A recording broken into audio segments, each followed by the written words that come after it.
Good morning, good afternoon, good evening, wherever you are. I can see there's people coming into the room now.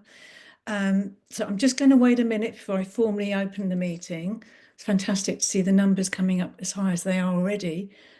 So bear with us for 2 minutes while we wait and see if more people are going to join, and then we will start our webinar.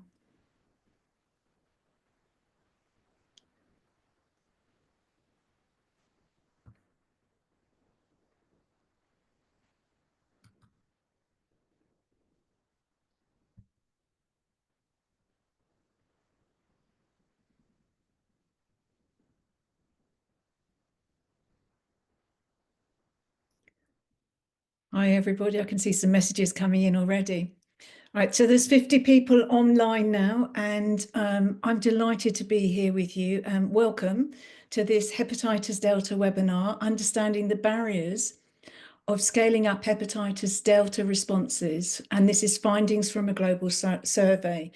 Yeah, and, you know, how incredible that we have this survey. There has been such little work, or such little work around hepatitis D.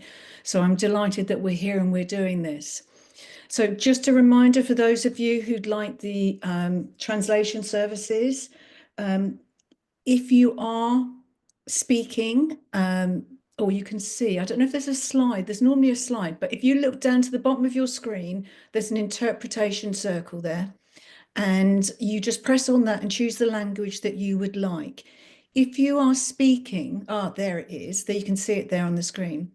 Can I just remind you though, if you are speaking, to try and speak a bit slower so that the interpreter can make sure that they can translate effectively to the, in the language that you are choosing. Okay. That's the housekeeping. We have an hour. We have some presentations and we have some fantastic colleagues.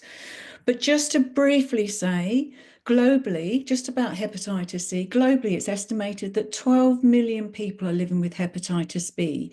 In comparison to people living with hepatitis B monoinfection, people with both B and D are at increased risk of liver cancer and are more likely to progress to cirrhosis at a much faster rate. Despite this, the response has been slow, with a lack of data on hepatitis D, impeding efforts to scale up programs. So to address this, the World Hepatitis Alliance conducted a hepatitis D global landscape survey. And this was to better understand the gaps in knowledge, the current landscape, and the barriers to accessing testing and treatment for hepatitis D. So what we have today is we have an incredible panel, as I've just said. So before we move forward with the survey, and I can see you all online saying hello, so hello to everybody online, I'd like to hand over to our panelists and ask them to introduce themselves. So first and foremost, I'm going to go to, sorry, can we move the next slide on, please? Or take the slide down. And then I can ask Maria Buti. I wonder, Maria, are you there? Could you introduce yourself, please?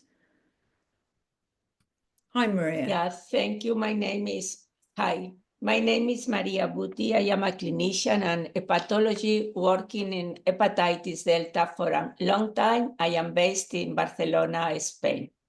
Thank you for inviting me as a panelist. Oh, thank you for joining us.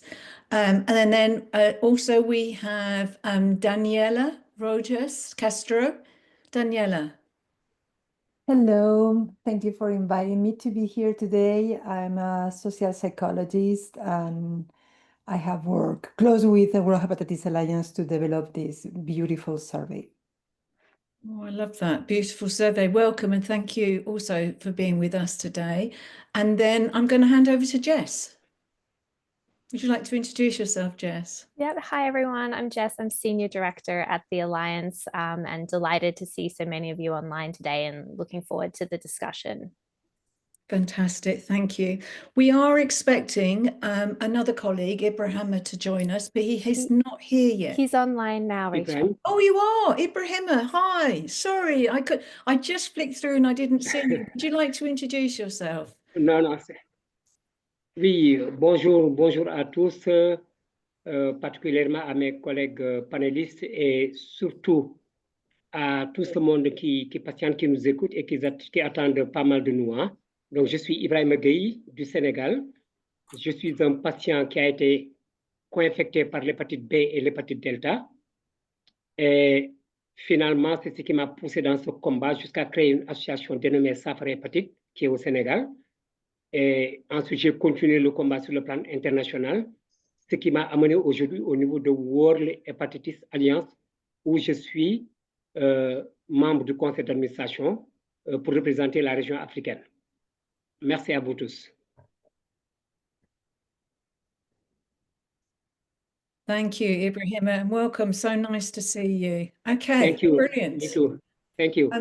I look forward to some of the discussion in a little while, but first of all, Jess and Gabriella will be presenting the results of the survey to us. I'm going to hand it over to you, Jess.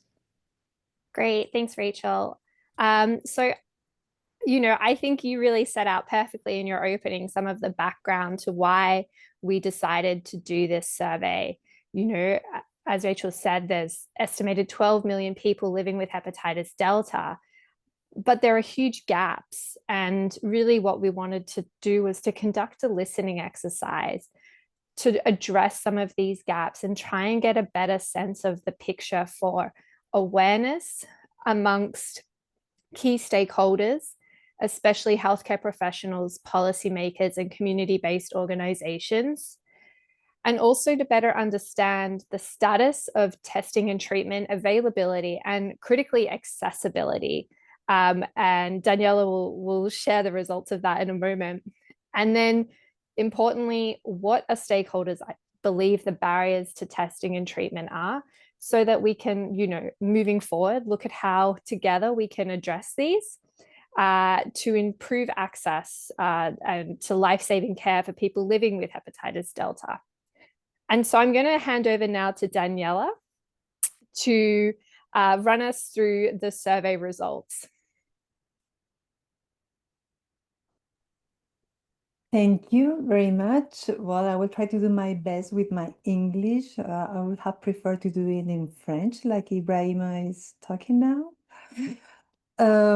So I am going to present you some of the results of the hepatitis Delta survey. So I will try to be as clear as possible, and then we can have questions if needed. So we had 583 respondents from 102 countries, which is truly a worldwide reach. Most of the people answered in English. It was about 83%, with smaller groups using Spanish, about 10%, and French, 6%. We saw especially strong participation from countries like Nigeria, with about 11% of all responses, the United States with 10%, or Spain with 6%. This broad geographic mix gives us a diverse perspective on hepatitis Delta challenges across different regions, and this is really, really interesting. And importantly, we also gather input from multiple stakeholder groups, including community advocates, healthcare professionals, and policymakers. The majority of our respondents represented community-based organizations or were health professionals on the front lines, while policymakers were a much smaller fraction of the sample. This suggests that we reached plenty community voices and medical experts, but engaging policymakers was a little bit more challenging. So you can go, Jess. One of the first questions that we ran in the survey was, how familiar are you with hepatitis Delta? The answers reveal a significant awareness gap, since while 32% of respondents say that they were moderately familiar with hepatitis Delta, only roughly 30% felt extremely familiar, that is, fully confident in their knowledge. On the other end, nearly 40% of people admit they were only slightly familiar or not familiar at all with hepatitis Delta. To put it simply, about 2 in 5 respondents had low familiarity with this virus. That's a substantial portion of our participants who lack knowledge, even though many of them are involved in hepatitis work in some way. This finding is quite concerning regarding hepatitis delta, since it's one of the most severe forms of viral hepatitis and requires much more awareness for proper diagnosis and management. Slide. We looked deeper and found that the familiarity with hepatitis delta varies a lot depending on the stakeholder group that is answering to the survey. As you might expect, health professionals were the most familiar, but even in this group, only 40% of healthcare providers describe themselves as extremely familiar with hepatitis delta. That means that the majority of health providers do not feel fully knowledgeable. Community-based representative and policymakers show even lower familiarity. In fact, only about 18% of community advocates and 70% of policymakers felt extremely familiar with hepatitis delta, which is a very small fraction. Most policymakers, around 44%, say they were just moderately familiar, and many community representatives, about 1/3, were also only moderate familiar. Worryingly, a large share of the community responding, about 29%, say they were just slightly familiar, and 20% were not familiar at all. Policymakers were similar, roughly 22% were slightly familiar and 70% were not at all familiar. If we combine the lowest categories, and as you can see in the graph, nearly half of the community representatives and about 39% of policymakers had low familiarity on hepatitis delta. Even among health professionals, over 28% had low familiarity. That means that more than a quarter of the very people expected to manage hepatitis D virus knew little about this. You can go, yes? Since there are gaps, it was very heartening to see that healthcare professionals themselves recognize the need for more training on hepatitis delta. We asked them if they would like to have a specific training on different aspects of HDV management, and the response was an overwhelming yes. In fact, over 90% of the healthcare providers surveyed wanted training in at least one area related to hepatitis delta. The most requested training topic was hepatitis delta testing, with about 63.5% of healthcare providers say that they want additional training on how to test for and diagnose hepatitis delta virus. Close behind, 60% asked for training on hepatitis delta treatment and patient care, meaning that they want to learn how to better manage and treat HDV cases. And about 54% of health professionals wanted updates on current virological research. Then about 44% wanted training on epidemiological data. And finally, about 49% were interested in learning about therapeutic innovations. Only a very small minority, that it was 7.8% of healthcare providers, felt they did not need any further training on hepatitis delta virus. You can pass this. Then we were questioning about the thing of availability of testing. When we asked him in the country, it was possible to get a test for hepatitis D, we found that almost 60% of people say yes, that 14% say no, and that 28% didn't know if test was or wasn't available in the country. This is quite different from hepatitis B, where we found that most of the respondents, almost 95%, report that hepatitis B testing was available in the country. You can pass. Then, among the people who answered that the testing was available, then we asked to them, it is also accessible, because you know pretty well that having a test or a treatment available doesn't mean that it's accessible necessarily. So among the people who say that it was available, we found that 40% say that yes, testing was available and easily accessible. That 43% say that it was available, but only it was, sorry, there is a mistake, that it was available, but only accessible in some areas or cities. And then 9% say that it was available, but it wasn't accessible. And then again, 9% didn't know about this accessibility in the country. If we regard all the figures together, what we find is that among those who say that testing was available, 40% say, and it's also easily accessible in the country. But yeah, you can go. If we look at the results by regions, we can observe there is a lot of difference between the different regions that were answering to the survey.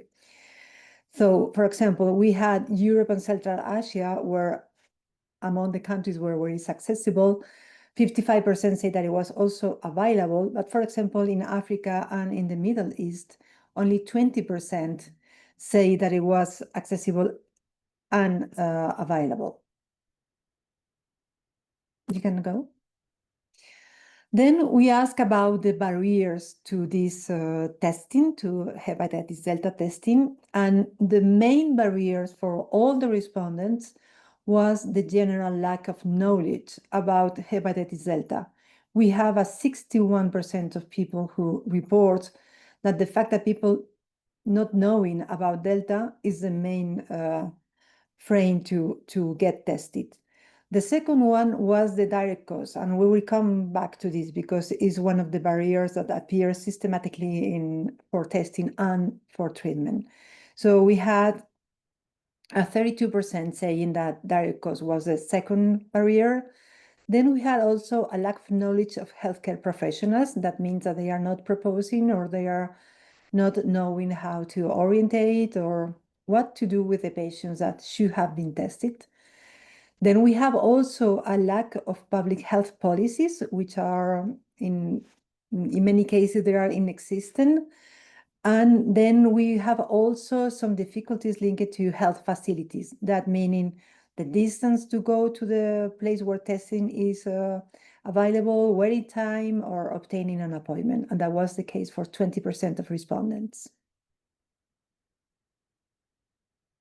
What is very striking is that when we ask about the barriers, we found that 1 in 3 respondents didn't have enough information even to identify what were the barriers for this hepatitis delta testing. So that means that there is a lot of lack of knowledge of what is the context in the country regarding hepatitis delta. Slide. I found interesting this table because we did this exercise for every one of the results that you are seeing, but we are only presenting a few of them. But this one is very important because it's quite, as you can see, when we are speaking about stigma and discrimination, for example, the only stakeholders who thought that it was not a barrier at all were policymakers, where 0% considered that stigma and discrimination could be a barrier for testing. And the second one was the opening hours. For me, this is clear, a result that shows to what extent we need to have more communication with these policymakers in order to make them be more aware of how these barriers can affect the health of people. Slide. Then we asked the same questions that we did for testing, but for treatment. So we asked to the people, what about treatment? Is this available? This meaning, is it authorized? Is the kind of drug available in the country? And then we found that 38% of the respondents say that yes, it was available. that 24% say no, and then almost 40% of the people didn't know if treatment for Delta is available or not in the country. Slide. And then again, when we just look to the people who say that it was available, we ask them, it is also accessible? And then we found that 35% of respondents say that yes, it was available and easily accessible. Then we had a 56% saying that, yeah, it was available, but only accessible in some selected areas or cities. And then a 4% didn't know.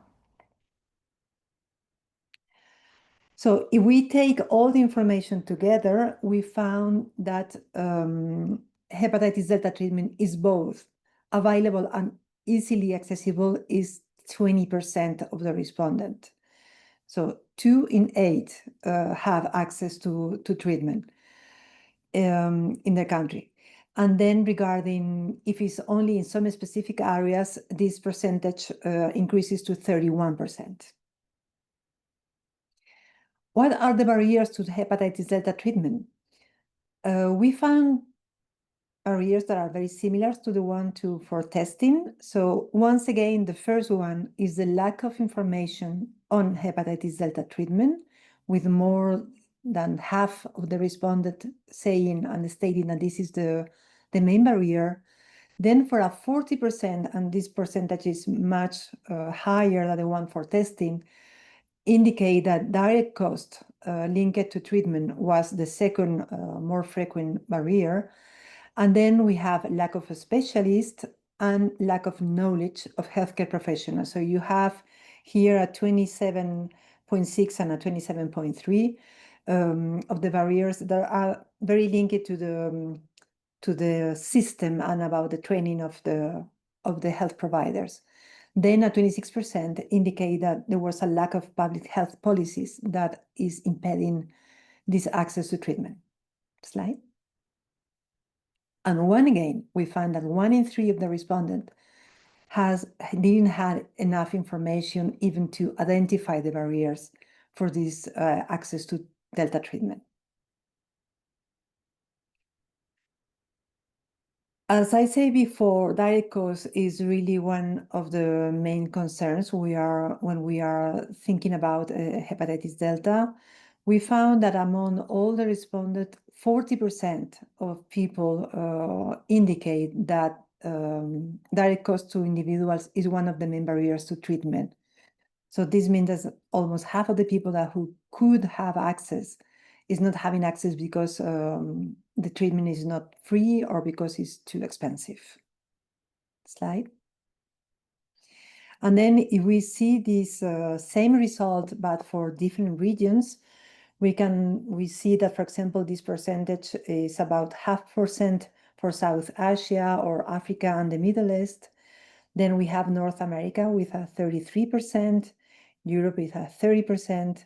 In Latin America is 1 in 4 that is having issues to access to treatment because of cost, and almost the same in East Asia and the Pacific.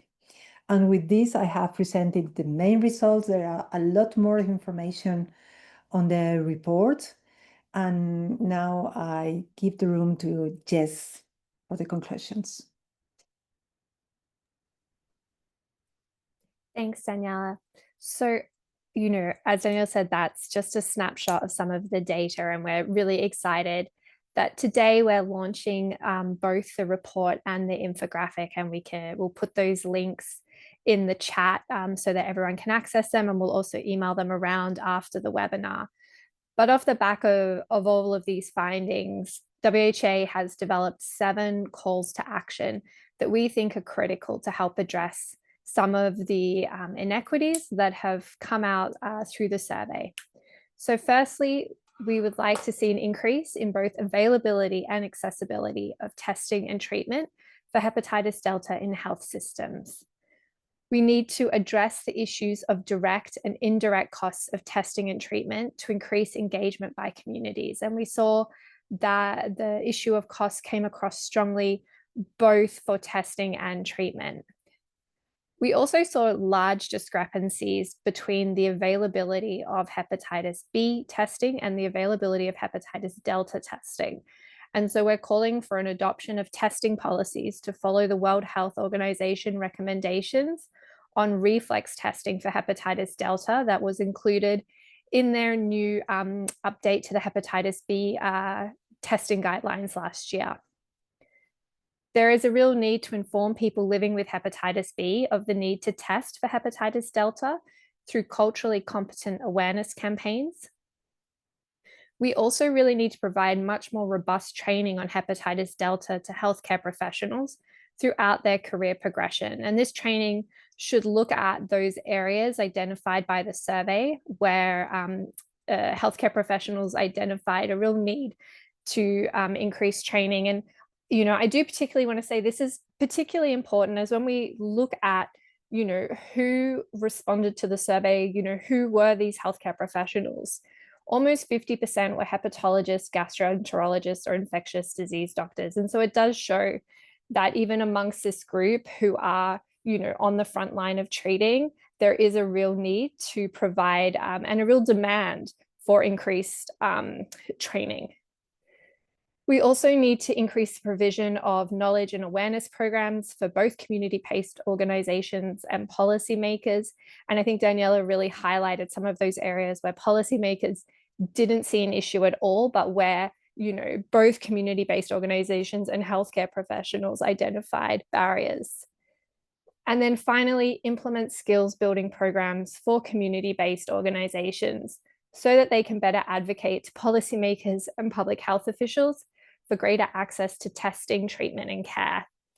And again, this is so critical when we looked at, who were the community-based organizations that responded. Almost 60% were organizations that are currently working on hepatitis. And so the need for us all to really improve our knowledge and awareness around hepatitis delta could not be more critical, as community-based organizations are really the linchpin to ensuring people living with hepatitis delta have the right information and that we are able to advocate for change. And so thank you very much. And I'll hand back to Rachel for the discussion.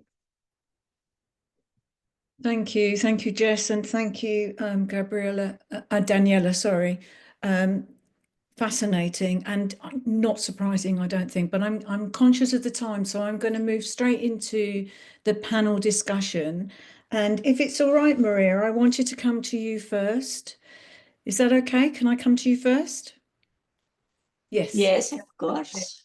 So I'm just conscious of the time, so I wondered if you could kind of tell us, what were your reflections on the survey findings, and was there anything that stood out for you? And I guess particularly thinking about, the results in terms of the barriers for healthcare professionals, what came up in that? What did you think of the report?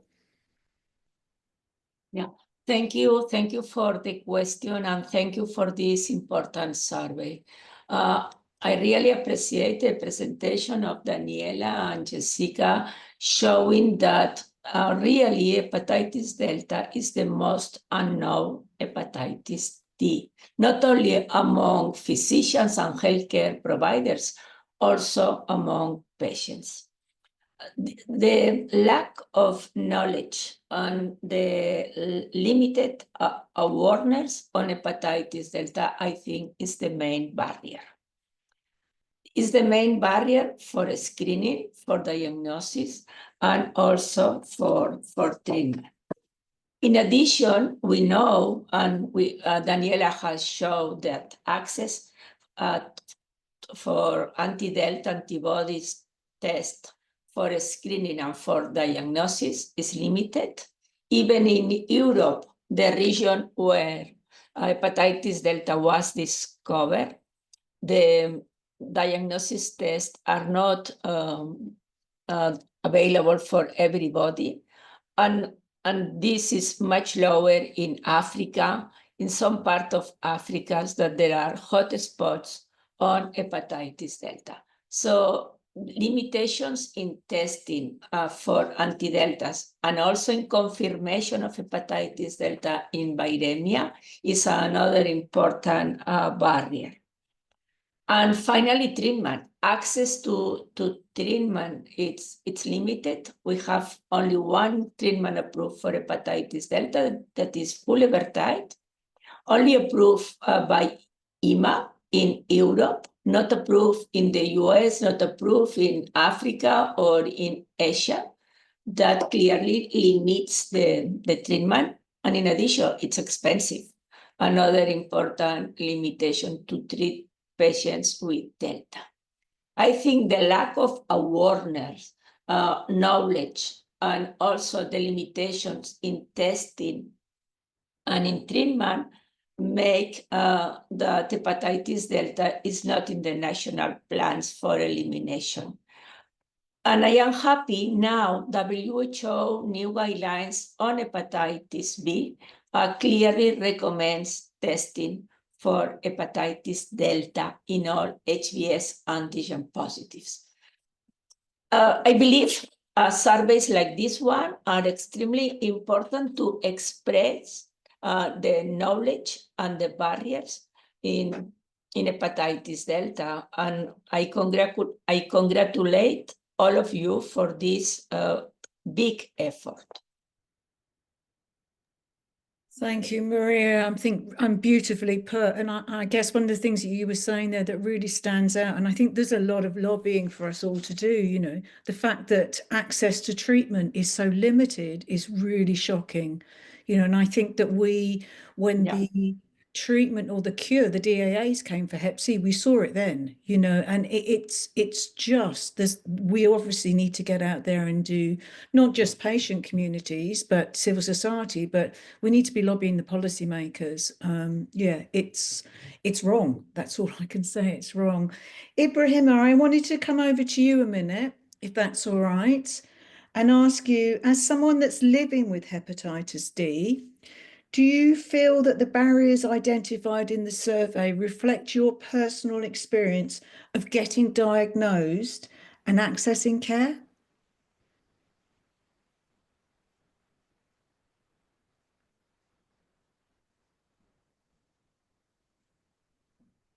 We can't hear you, Ibrahima. Ah, there you go. Alors, moi-même, je vous ai pas bien entendu. I didn't have a good hear about your question. A question. Shall I say it again? I wondered, as someone who's living with hepatitis D, do you feel that the barriers identified in the survey reflect your experience of testing, getting diagnosed, and accessing care?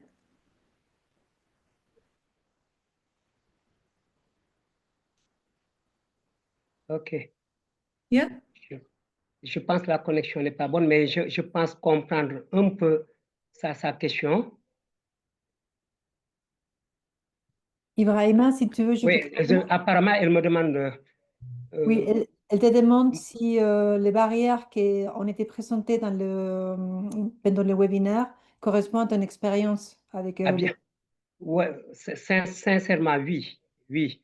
Je pense qu'il y a eu trop de barrières aujourd'hui qui reflètent un peu ma vie avec les hépatites et particulièrement l'hépatite delta. Hein. Donc, personnellement, j'ai été infecté d'abord par l'hépatite B, avec qui j'ai vécu pendant autant d'années, mais c'est vraiment après une longue maladie qu'on a pu tester l'hépatite delta. Ça veut dire que donc le diagnostic était trop tardif et en ce moment, il y avait déjà des complications. Alors que si l'hépatite delta était dépistée aussitôt après que l'infection avec l'hépatite B a eu lieu, je pense qu'aujourd'hui, je serais peut-être épargné même d'hépatite, de complications vers la cirrhose ou bien le cancer que j'ai vécu. Donc, pour ces différentes barrières aujourd'hui, nous avons l'accès à l'information qui était difficile. Personnellement, je l'ai vécu. J'ai eu vraiment un manque criard d'informations sur les hépatites. Et c'est ce qui m'a poussé même moi-même, après cette connaissance, de créer une association dénommée SAFRO Hepatitis Sénégal pour éviter maintenant les difficultés que j'ai vécues puissent être vécues par d'autres personnes. Hein? Donc, voilà, c'est juste pour dire que aujourd'hui, le diagnostic que vous avez fait pour l'hépatite delta aujourd'hui, tous ces manquements reflètent vraiment la réalité qu'on a aujourd'hui sur le terrain. C'est un diagnostic très profond sur l'hépatite delta, mais que nous vivons tous les jours, que ce soit en Afrique, que ce soit particulièrement dans mon pays, le Sénégal, et partout dans le monde. On note l'absence de formation du personnel de la santé qui vous reçoit à l'accueil, mais si ce personnel de santé n'a pas l'information qu'il faut, comment vous prendre en charge? Ça, c'est le gros défi. Donc, en dehors de ça, aujourd'hui, il y a le manque d'information pour les patients que nous sommes. Si un patient ne connaît même pas son statut par rapport à l'hépatite D, mais il ne peut pas faire quelque chose. Aujourd'hui, donc, pour moi, le plus important, c'est une fois qu'on dépiste l'hépatite B à côté, il faut systématiquement dépister l'hépatite delta. Ça permet de prendre en charge les deux dès l'instant que l'hépatite D ne peut pas évoluer dans un terrain sans l'hépatite B. Donc, une fois qu'on a l'hépatite B, pour moi, on aurait dû diagnostiquer l'hépatite delta. En dehors de tout ça, en dehors de l'absence de le manque d'information, mais nous avons la stigmatisation aujourd'hui. Moi, j'ai été stigmatisé à 2 reprises en milieu professionnel. Et à un moment donné, j'étais obligé d'arrêter le travail parce que je ne pouvais pas allier les deux. Ça m'est arrivé une fois dans une entreprise où j'ai été pendant 10 ans, mais une fois que mon statut a été connu, mais on m'a demandé d'aller me soigner et de revenir après. Et finalement, je ne suis jamais revenu. Je ne suis jamais revenu. La deuxième entreprise que j'ai fréquentée aussi, mais en l'espace d'1 an, j'étais obligé de partir. Aujourd'hui, la preuve, je suis là. Je suis obligé de me démener comme un bon diable pour faire un travail personnel, pour survivre par rapport à mon hépatite, pour la prendre en charge correctement, financièrement, alors que j'avais besoin de ressources additionnelles. Donc, voilà un peu pour dire que je ne peux pas tout dire aujourd'hui, mais dire que vraiment ce diagnostic que vous avez fait, en tout cas, reflète personnellement ma vie sur l'hépatite B et l'hépatite delta particulièrement.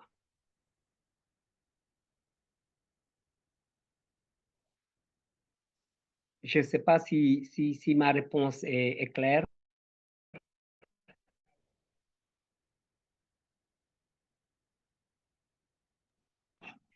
Thank you, Ibrahima. I could not hear all of it, but because the translation cut up, I wish I could speak French like Daniela.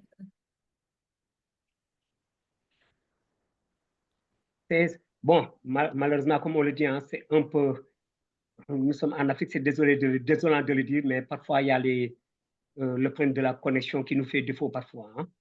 I think your connection is clear. Daniela, I wonder, did you hear everything that Ibrahima? Yes, yeah. So we did hear you clearly. It's just my I was listening to the translation, which cut out a little bit, but I did hear you say how the hepatitis, how it makes your health so much worse having hepatitis D, and that there's a very high level of stigma that comes with this for you.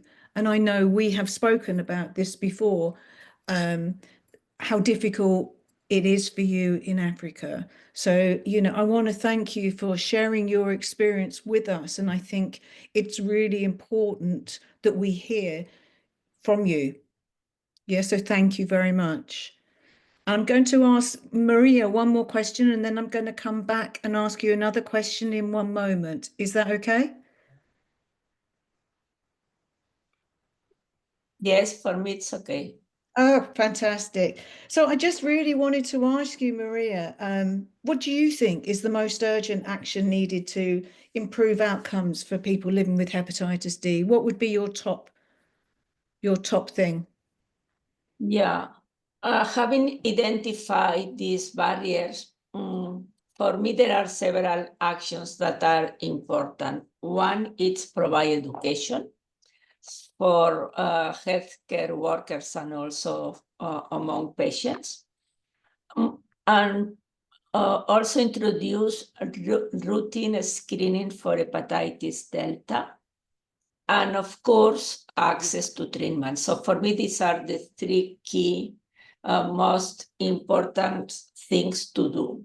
But if I have to select one among all of these three actions, probably the most urgent action needed to improve outcomes for patients with hepatitis delta is screening. So I think this is really important, because if it's possible to promote a screening for delta in all HBs antigen carriers, at the same time you are providing education. Because for screening delta, you need to, the healthcare workers need to discuss with people living with hepatitis B the possibility of having a superinfection with delta. So for me, this is the most practical and critical thing: increase screening for delta. And then having more screening for delta, we are knowing better the epidemiology of hepatitis delta, the regions or the parts of the world that there are more hepatitis delta, and then we can identify those regions that need more education, more diagnosis, and more treatment. Do you agree? I agree 100%, and I'm sure there'll be many people on the call. I mean, I think you said it when you spoke earlier, you know, it's quite shocking that even across Europe, there are huge areas where there's no reflex testing done. If you're doing a Hep B test, do the reflex. For, you know, it's not rocket science, it's common sense. But I think that the problem is the lack of awareness. You know, is that, and for me, what came out in the survey was how few people actually knew about it, you know, or they might have heard of it, but didn't understand that, you know, the connection, the severity, even that there's a treatment. I spoke to somebody before this webinar, and they didn't know there was a treatment. It's quite new. So I think that we need to move fast. I think that there are priorities, and I agree with you 100%, but we need to move fast because people die and are dying. Yeah. Yeah. The rule is to do reflex testing, but reflex testing implies an investment, more investment in hepatitis B, because it's relatively expensive. Testing for delta is much cheaper testing for hepatitis B. For the reason it's important also increase awareness, knowledge, and also to push policymakers to include delta testing in the reflex testing, because we cannot do this in individual level. I think it merits to be included in the national plans for hepatitis B. Yeah, no, I 100% agree with you. Ibrahima, what?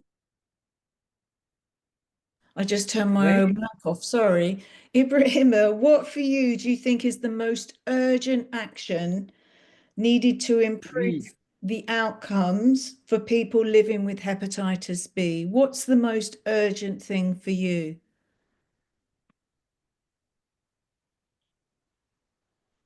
Pour moi, l'action la plus urgente aujourd'hui, c'est d'informer les personnes vivant avec l'hépatite B de la nécessité de se faire dépister pour l'hépatite delta. Comme ils l'ont bien dit, par le biais de campagnes de sensibilisation adaptées à leur culture. C'est important. Pour moi, vraiment, je ne vais pas m'attarder sur d'autres points. Pour moi, c'est l'action la plus urgente.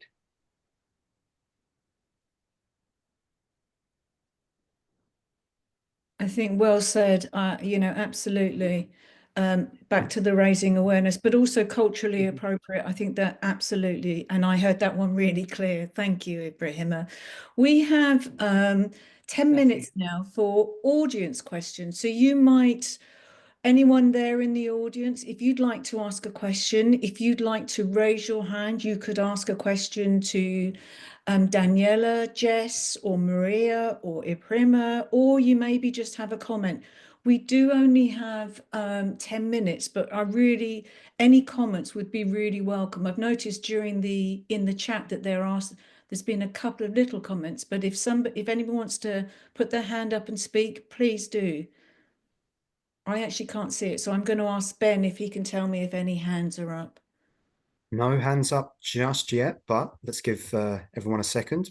Rachel, while we're waiting for hands to go up, maybe Daniela and I can also reflect on sort of our biggest takeaway. And I think I, completely echo everything Maria and Ibrahima said. I think for me, the most shocking bit really was the 1 in 3 people that didn't feel informed enough to comment on the barriers. Because, as I said, overall, the respondents of this survey are people who are working within the hepatitis space already. And so I think that shows we have a huge amount of work to do on education and awareness. But I did really like what Maria said earlier around why surveys like this are so important. And, we did see that in some of the written comments, when we asked if anyone had anything else they'd like to share at the end of the survey, we did see people say, that off the back of this, just being asked these questions, they're now going to go away and do some more reading and learn a bit more about Delta. So I think, as a first step, this survey has been an incredible tool just to sort of start the conversation and raise that awareness. Yeah, fantastic. I mean, absolutely. Daniela, do you have any kind of thoughts on the survey? And what? Maybe I would like to insist in what Jess has said, because for me it's one of the main pleasures of doing community-based research is the way of using science also for raising awareness, for doing some education, some kind of education and mobilizing people. And I think that in this case, this survey did perfectly the job.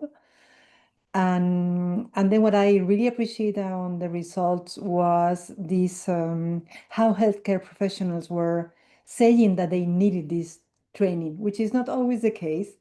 So I find it great that they're asking for this. So we need to answer to this request.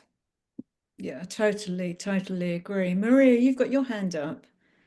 Yes, because I have seen in the chat several questions regarding the prevalence of hepatitis delta in Africa, asking about Senegal, Nigeria, and Yemen.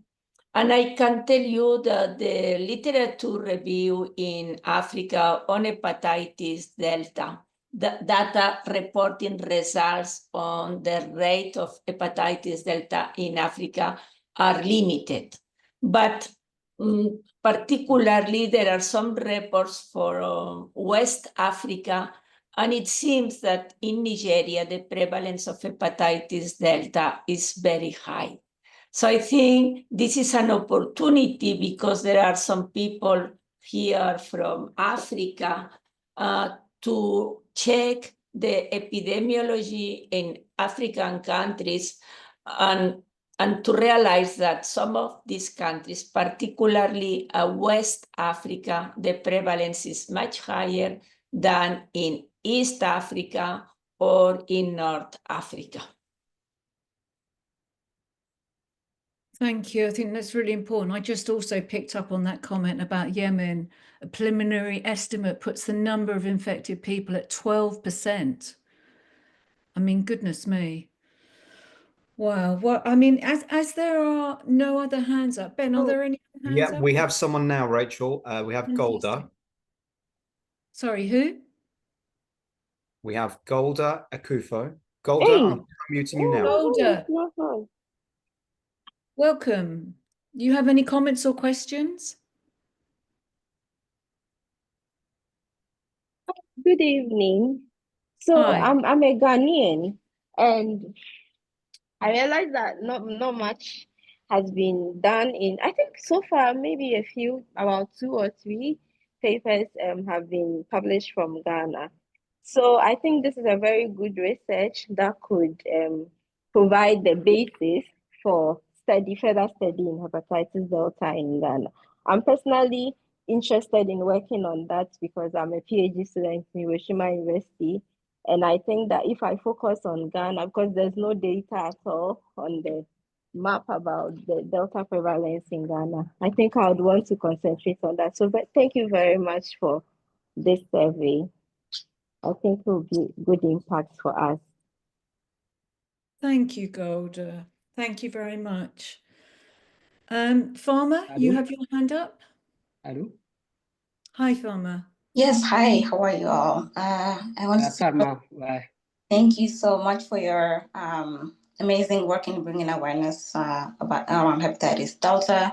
I work at the New York City Department of Health hepatitis program, and our goal is to reach out to immigrant population and make sure they are connected to care, but mostly bring also awareness about hepatitis B and hepatitis C as well as delta.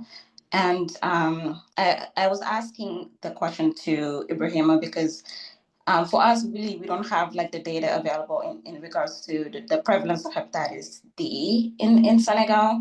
And so I wanted to know this information in terms of, to amplify my work in terms of increasing awareness and encouraging for testing as well through, with providers. And yeah, just basically raise more awareness about this because I think there's a lot of lack of awareness about hepatitis delta overall. I think throughout overall in the world in general, I think it's really important to really address the population with the highest prevalence to making sure that they are well connected in care. Perfect, thank you. Ibrahima, would you like to respond to Farmer? Oui, bien sûr. Merci à Pharmapen qui a posé cette question. Par rapport à la prévalence de l'hépatite D dans notre pays au Sénégal, elle est pratiquement très légère, elle est à peu près de 2%. Mais pour être vraiment franc, c'est des données qui ne sont pas trop fiables parce qu'il n'y a pas de centre de données exactement au Sénégal. Donc, les données que nous avons sont recoupées quelque part à travers le programme de l'armée nationale, des fois aussi avec la banque de sang de l'hôpital Le Dantec. Et malheureusement, nous avons un programme national de lutte contre les hépatites qui n'arrive pas à nous donner les données nécessaires par rapport à toutes ces informations. D'où la grosse difficulté aujourd'hui pour les patients qui sont atteints d'hépatite. Malheureusement, en général, ils ne connaissent pas leur statut ou bien ils vont le savoir tardivement. Malheureusement, c'est ça. Donc, aujourd'hui, il y a une absence criarde de sensibilisation. Vous avez parfaitement raison. Dans notre pays aujourd'hui, en dehors de la journée mondiale de lutte contre les hépatites, vous n'avez aucune information. Aucune. Ça ne vous vient nulle part. Il n'y a que l'association Safari Hépatite qui se démêle comme un bon diable pour vraiment aller vers les populations avec ces maigres moyens qui sont très limités. Malheureusement, l'action s'arrête beaucoup plus à Dakar, Thiès et un peu vers Mbour. Mais pour les régions de l'intérieur, vraiment, l'association n'arrive pas à accéder pour donner le maximum d'informations. D'où aujourd'hui l'importance dans notre pays, particulièrement le Sénégal, d'avoir un programme national de lutte, vraiment un programme national, parce qu'un programme national quand même, il doit être représenté partout dans le pays, dans toutes les régions du Sénégal. Malheureusement, tel n'est pas le cas.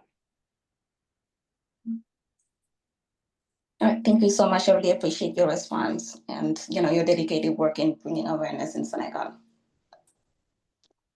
Thank you, Ibrahima. So, just oui.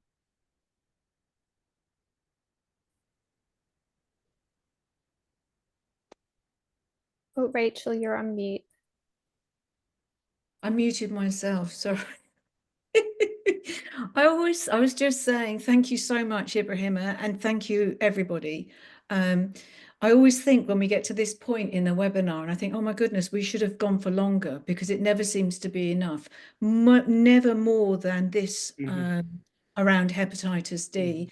I want to say how incredible the survey is and the point that Jess made about the survey prompting people to go and find and discover more. So the results, yes, are shocking.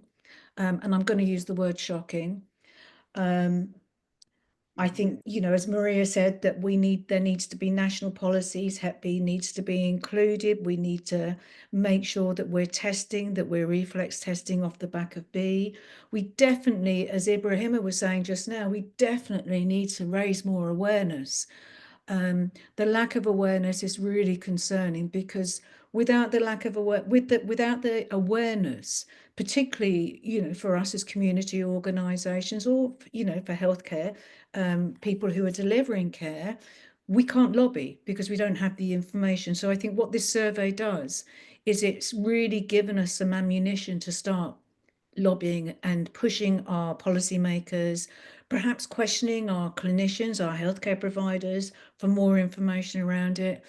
And the other thing for me, I guess, is, you know, access to treatment. Goodness me, you know, when Maria said, you know, how few people have access to treatment, it's really concerning, you know, to be diagnosed with a disease when there is a treatment out there, but you can't access it. It's wrong. I mean, I have no other way of saying it aside from it's wrong. So I guess as I wind up, I really need to thank Via, who did not commission, but who financed this piece of work, you know, because that was insightful and forward thinking of them too. So thank you very much to Via. It's really appreciated. I think that we have an opportunity to really push forward. The report, you can find the link in, I think Jess put it in the chat, and there's going to be an infographic as well. It will be also on the website, and please take an opportunity to read it, to go through it, because it's the information that we all need. And without this information, we don't and we can't lobby, we can't raise awareness, and we can't ensure that all those people that are being tested for hepatitis B are reflexed for hepatitis D. And I know it's expensive, but actually I think, going back to where I started, people die really quickly of hepatitis B and hepatitis D. Once you have hepatitis D as well, the progression is really quick. So there are actually 2 minutes left, because what I wanted to do was just to go very quickly, like 1 second. Maria, are you still there? Yes. You are. One quick word. Always, I am there. I was hoping you would be. We have 2 minutes left. What's your last words? Screening for Delta. Yes, screening for Delta. Fantastic, thank you. And Ibrahima, you have 1 second. What is your last words? Your last secondes. Priorité au traitement de l'hépatite delta qui existe mais qui est inaccessible aujourd'hui, malheureusement. Il y a un nouveau traitement qui est mis en place, mais malheureusement, les patients n'ont pas encore accès à ça, et c'est encore trop cher. Ça veut dire que même si ça vient dans nos pays, malheureusement, les patients n'auront pas les moyens de se l'approprier. Ça, c'est sûr.